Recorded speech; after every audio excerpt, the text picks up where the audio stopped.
Hello दोस्तों, आज हम ज्योग्राफी में पढ़ेंगे पवन के कार्य। पवन यानी हवा। हवा किस तरीके से कार्य करती है। तो आपने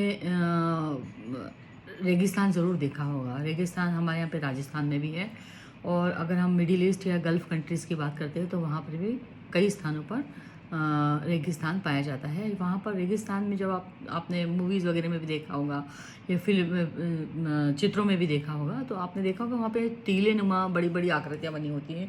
कई जगह चट्टानें होती हैं बड़ी बड़ी, और चट्टानें जो है ऊपर से चौड़ी और नीचे से उसका जो सिरा है, निचला सिरा जो है वो पतला हो जाता है। तो ऐसा कैसे होता है? तो ये हवा जो है या पवन जो है, ये पवन इसमें उसका बहुत महत्वपूर्ण रोल होता है।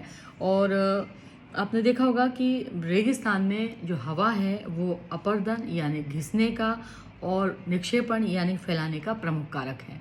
ठीक है। रेगिस्तान में आपने छत्रक के आकार के जो शैल हैं, छतरी नुमा जो शैल हैं, मतलब चट्टानें हैं, वो भी आप उसमें देख सकते हैं, जिन्हें सामान्य रूप से छत्रक शैल कहा जाता है। ठीक है। जो ऊपर से चौड़ी और नीचे से बिल्कुल उसका निचला हिस्सा जो है वो बिल्कुल पतला हो जाता है, वो छत्रक शैल कहलाते हैं। तो हवा शैल के ऊपरी भाग की अपेक्षा निचले भाग को आसानी से काटती है, इसीलिए ऐसे शैलों का जो आधार है वो संकीर्ण और ऊपर का जो क्षेत्र है वो विस्तृत हो जाता है। ठीक है। पवन के चलने पर यह अपने साथ रेत को एक स्थान से दूसरे स्थान तक पहुंचाती है।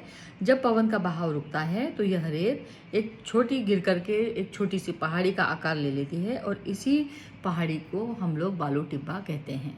ठीक है। और जब बालू के जो महीन और हल्के कण जो हैं वो हल्के होते हैं, और वायु उनको अपने साथ में उठा करके बहुत दूर तक ले जाती है और मैदानी इलाके में बिछा देती है। जब ये कण, बालू के कण विस्तृत क्षेत्र को निक्षेपित करते हैं तो इसी को क्या कहा जाता है? लोएस कहा जाता है। चीन में भी विशाल लोएस ऐसे ही निक्षेपण से बने हैं।